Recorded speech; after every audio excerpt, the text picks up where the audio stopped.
Welcome to a very special day. It is a Friday, thank God it is Friday, and this is the weekend edition of Sport Rush. And today we will be dissecting so many things, actions over the week, and everything that will be going down this weekend. Of course, my name is Ramsey.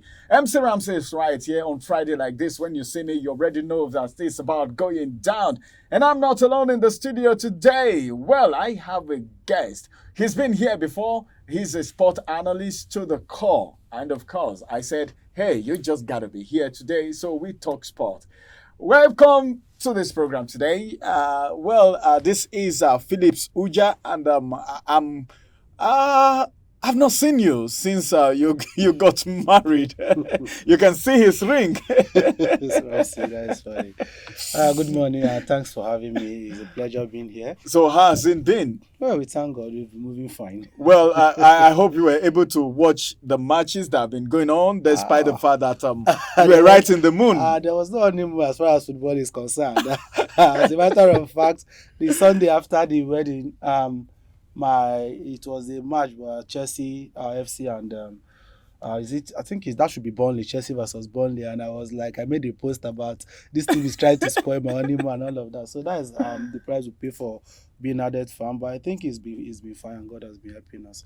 All right, that's beautiful. All right, let's quickly take you through some of the big stories for the day. As far as sport is concerned, as a matter of fact, Manchester United have welcomed back Marcus Rashford and, of course, Lisandro Martinez to training ahead of the Premier League clash against Arsenal. And that's going to be on Sunday. But then there is a big question that I want to ask Philip. Do you see Manchester United putting an end to what Arsenal is doing right now? I'm talking about Arsenal's title dream, because Arsenal is seriously dreaming as we speak. But then Manchester United, what do you think? Well, if you ask me, I think the Manchester United of now is not a team to fear because it has been proven. They have been tested and it shows that they are not trusted. I mean, what do you have to say about a team that played against Crystal Palace and lost by 4 goals to nothing? Not even a goal scored. But I think be that as it may, football is not mathematics. So at times things are not just the way we see it. Now, if you put the team side by side, I think it's going to be an easy ride for Arsenal. It's not, especially for the fact that they already have an eye on the title. And they know they are chasing City, a City that Guardiola have come out to say every game for him now is a final.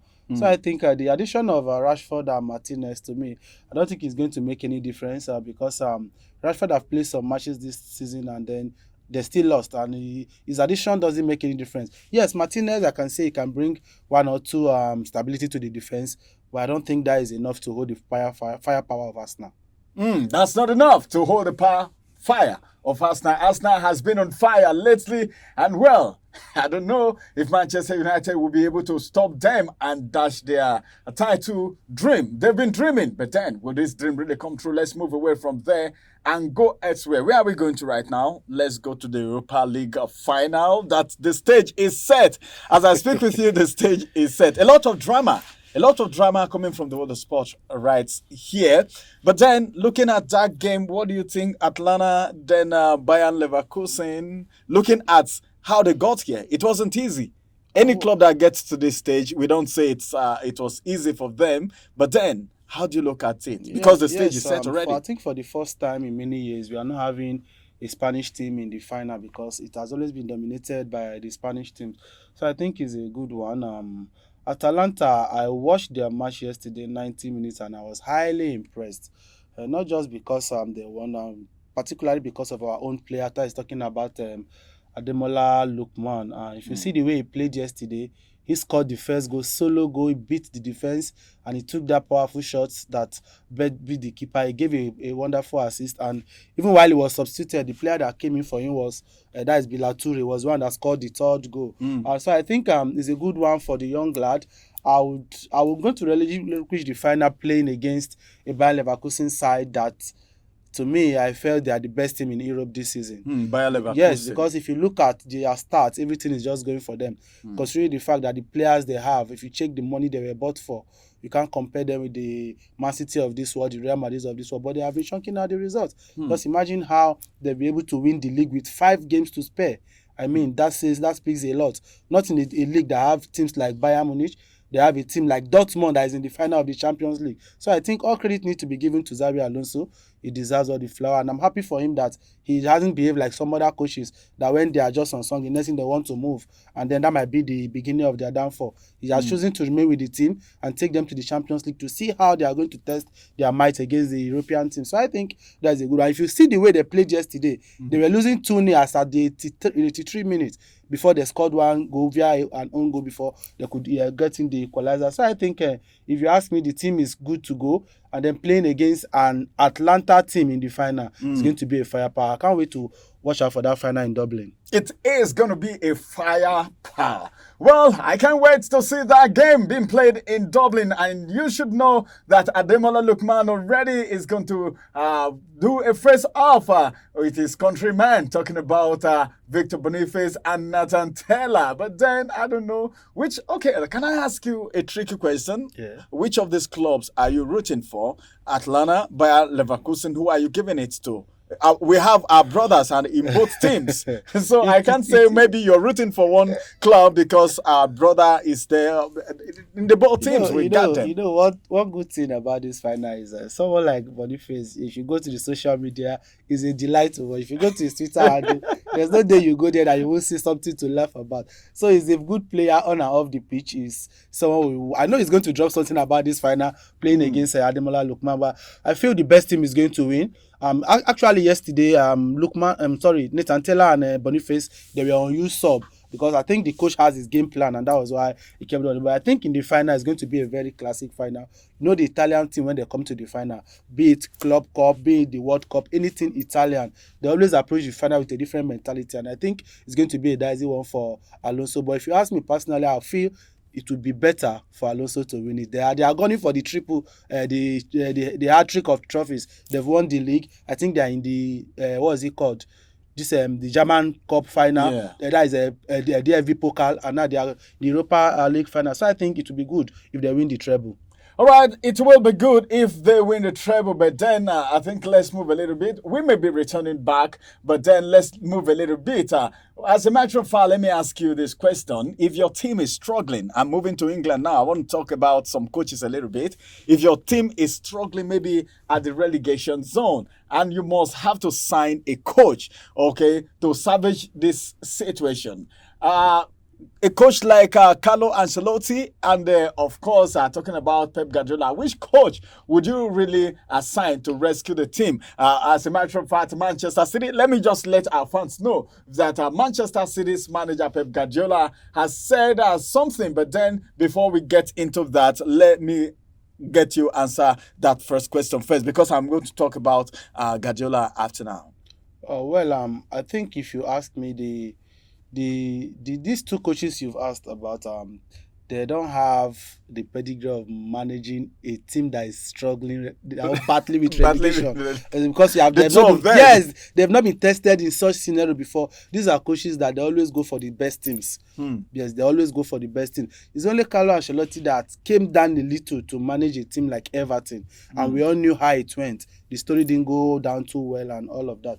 But I feel Guardiola, Carlo Ancelotti, these are big boys. They won't even go down low. But if situation arises and they are meant to go down to such kind of clubs, I think a Pep Guardiola will outclass Carlo Ancelotti. A Pep Guardiola will outclass Carlo Ancelotti. As a matter of fact, Manchester City's manager Pep Guardiola has said they can only win the Premier League title by winning all their remaining fixtures. Guardiola said this after their 5-1 win over Wolves on Saturday. But then I don't know how that is going to happen. I don't know. Do you have anything to say about that? No. He said it that even before that match, when they lost out of the Champions League, he said every match for them this season now is like a final. Yeah. And we saw the way they approached. And that they have a mountain to climb. But if you ask me, the teams they have to play, I don't see any mountain there for them to climb.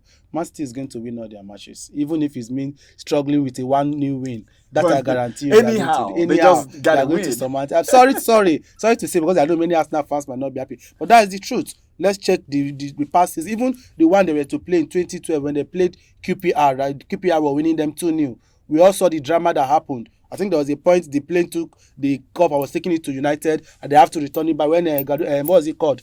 The guy from Argentina, Aguero, scored that 9 minutes ago, and it was so. I think Man City always have that pedigree of winning their last 5-10 matches, and they've started doing it already. So I don't think it's any time they are going to stop. Are you sure they'll be able to repeat the same thing this time? Time will tell. It's a game. Time will tell. All right, time will tell if they will actually repeat the same thing this time. But then if they don't, I'll let you know still on this program here. But then let's talk about Thomas Partey a little bit. That's moving away from Manchester City now. Will Thomas Partey be a good addition to Barcelona's squad? The reason why I'm asking is this. Let me let our fans know that Barcelona have made Arsenal midfielder Thomas Partey one of their priority transfer targets this summer. Okay, the Ghana international is out of contract already in 2025, meaning that he will command a relatively small fee. All right, the fee might not be much, but then he just got to go. And his appearance this season have been limited because of the injury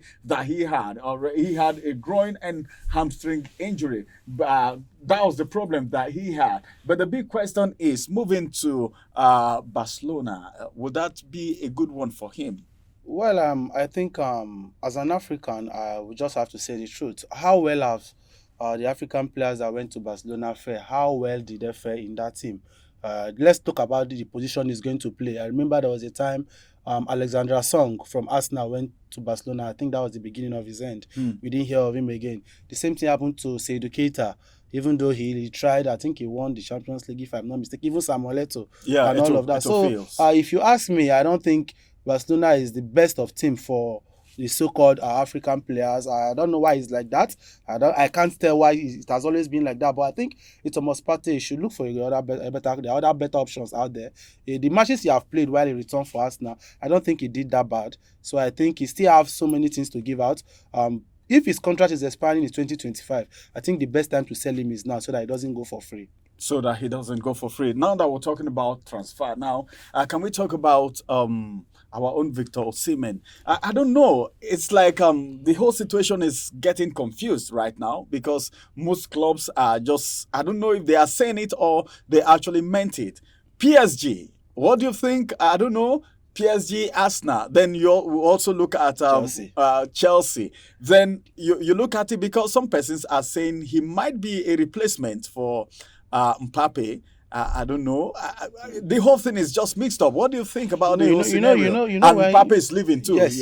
You know, when money is involved, anything can happen.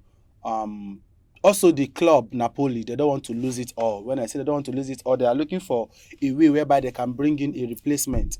The reason why Chelsea might have an edge, I'm not saying Chelsea already have an edge, but the reason why they might have an edge is that their own deal is coming with a player and cash. They are talking about giving them Lukaku and then adding some money to it. Why PSG looking at just buying, and Napoli would not just want to let go like that, just like selling a goat and then holding the rope or something like that. So I think if you ask Osimhen, he knows where he's going to go. Even the agent already knows, but they are just waiting for the season to climax before. But if I'm in a good position to advise him, I'll ask him to watch the teams he's going to very well. PSG, yes, they have been consistent in the France League, but they're just like a local champion. They call it the Farmers League. They lost to the Champions League. They lost. That's what I'm saying. They're just like a local champion.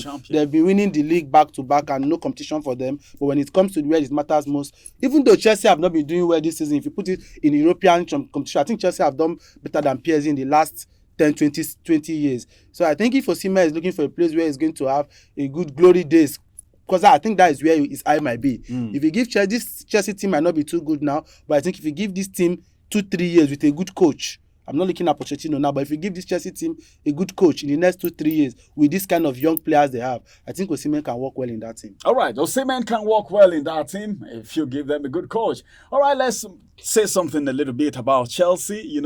Chelsea, their performance this time. Some persons said they are so disappointed at Chelsea's performance, but then some of the persons are so impressed because sometimes they come up, you see them doing something good. Some other times you see them doing something that's not so pleasant, and that's the reason they call it a game. But as it is right now, Mauricio Pochettino suggested he would need more time to make Chelsea a consistent force in the Premier League after a 2-0 win over Tottenham Hotspur. But then he realizes remaining at the club is not his decision if Chelsea makes Europe. But then can the season be termed a success so far? And as a matter of fact, I don't know. But then looking at his performance so far and with what he has said, should Chelsea, keep Pochettino? Because he said, give me a little time. I know what to do. So should Chelsea keep Pochettino? Well, if this was to be Chelsea under Roman Abramovich, obviously we know what would have happened. Because if it was Roman Abramovich, I don't even think Pochettino would have ended this season at Chelsea. But this new owner, he said he's looking at a long-time, a long-time project. So if he's looking at a long-time project, just the way he has said, he might have his own reasons of trying to keep Pochettino. But if we look at what has played out this season, it is obviously clear that Pochettino is not a trophy-hungry coach. If you ask me, you see the way Chelsea played, even the lowest of all matches whereby they played the Liverpool team that doesn't have almost 90% of their squad were not available. They still went on to lose that match. Needless to talk about some silly points that they've dropped. They were winning against Burnley 2-0. They end up drawing the match and all of that. So many matches, even Sheffield United. For crying out loud, how will Chelsea be playing against Sheffield United and then you'll be scared of them winning? I mean, so the bookmakers will say Chelsea have made them lost a whole lot of money this season. Oh my God! So if you ask the coach, the owner, he might have a different thing in mind. But left for the fans, I think a good number of fans think Pochettino to go. I personally also feel he's not the coach for Chelsea for now. So if they need a good coach, so you want Pochettino to go? Personally, I feel he should go because he has not done anything good at all. All right, Pochettino should go. He has not done anything good at all. All right, we're just talking about teams in England. Has any team really disappointed you in England so far this season? The reason why I say disappointed, it means you had hope. You felt they were supposed to be somewhere and they are not there. Do you feel disappointed? Or maybe tell me the one you're disappointed in and the one you are so happy with, of course, in England now. Well, I think the team that gives me more joy this season is Arsenal. I'm looking at their antecedent and where they are coming from. I think actually last season they did almost same thing. And then this season, they are also back to the same position. So I think if you ask me, the team that have impressed me most this season is going to be Arsenal. But the most disappointing team for me this season, I'm sorry to say, but I think that is Manchester United. I think they are dragging that position with Chelsea. The most disappointing team is being dragged between Chelsea and Man U. But from what have happened in the last 3 weeks, I think Man United merited the trophy more than Chelsea because just like I said, the match they lost to Crystal Palace is a no-no to me. So with that alone, I think Manchester United, at a point, they were also gunning for the top 4. I think they were even dragging to see if they can even get to a point where they are competing for the league. But all of a sudden, here they are. Chelsea is ahead of them now on the log. So what can you say about that? Is it grass to grace, or how will I call it? So, or grace to grass. So I think Manchester United, the team, the coach, the same thing Chelsea coach is facing, he's also facing. But the only problem with him is that he talks much. That is talking about Erik ten Hag. He talks much. There's a way he always come out to back up his losing. I mean, there's no backup for failure. If you are failing, you are failing. There's no way to sugarcoat it. So all right. I think let's come back to Nigeria right now as we round up. Let's just come back home. What would you have to say to the new coach of the Super Eagles? He got the backings of the NFF president, the past NFF president, Amaju Pinnick. And Amaju Pinnick said he never influenced it, that all he did was to throw his wings behind him. Ramsey, you don't need, thank God we are in the seat of power. You know what happened. Personally, I've been to, it's not everything we see on air, but I've been to the Go Project, FIFA Go Project, and I've seen some coaches come there to train. I've been privy to some of their discussions. I can tell you this for free, that Finidi George's appointment is a handwork of some so-called big wig in the NFF. And it might not be unconnected with Amaju Pinnick. Immediately he gave that interview and he said, Finidi George is a good coach. I told my one, a good friend of mine, I said, don't be surprised if they name him. But is it good? Well, if a coach is as good as his last match, what happened in the last 2 matches he played?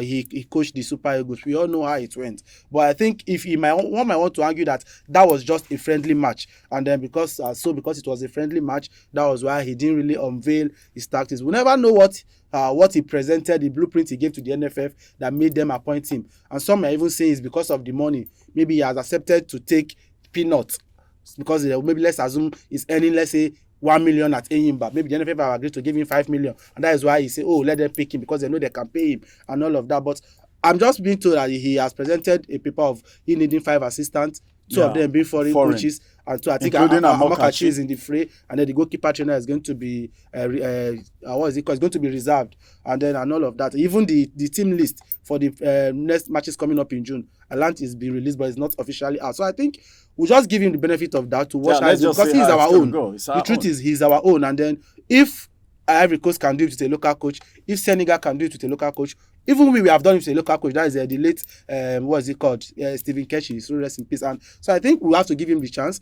and watch him. Even with the sportmen, we also have to support him. The deed has been done. We're also telling that, we are not happy with the appointment, but now he has been appointed. So we just have to give him the necessary support and see how he takes on the job. Yeah, before I let you go, before we bring the program to an end, let's talk about what's happening to Eguma. It was actually a breaking news. Some of you may not have known. He's been relieved of his job. And I was looking at that situation, Phillips, and I was like, hey, come on. The longest served coach so far in the NPFL. And the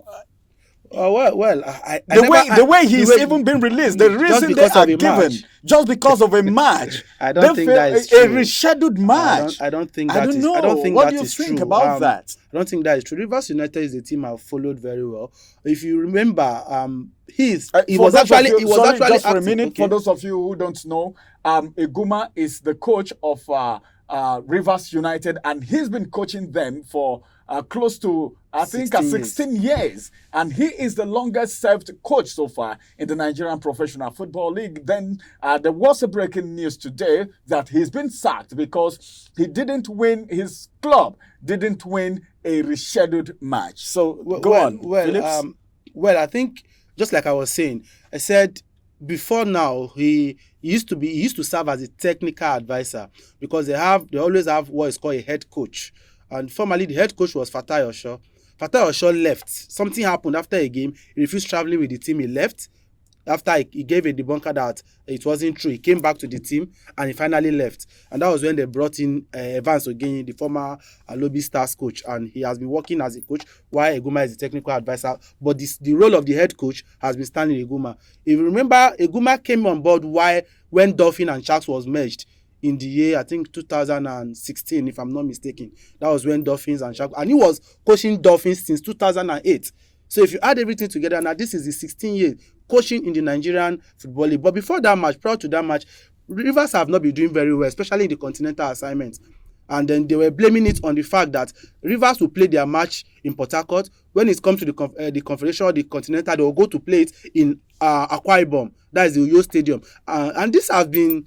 That is the Gospel Akpabio Stadium, right? And this have been affecting the team. They spoke about it, but no thanks to the fact that CAF did not approve their stadium. So there was nothing they could do. After they lost out of the CAF Confederations Cup, they were given a target that now is back to business to fight for the league. And they gave him a target of, I think, 3 matches to win.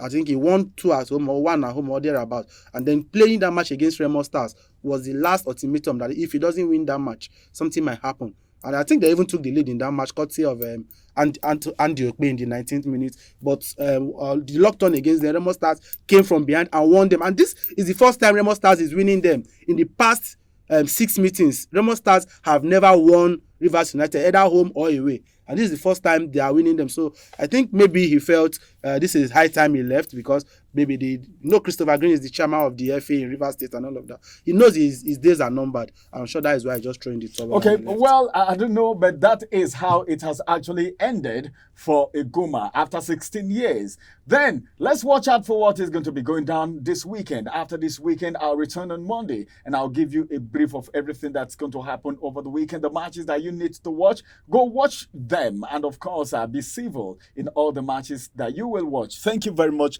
Phillips Uja, for coming around thank today. You, it's my on pleasure Sports. to always be here. Thank you for coming. This is going to be the size of the weekend sport rush today. My name is MC Ramsey, and I'll be on your way again, and that's going to be on Monday. Bye-bye for now.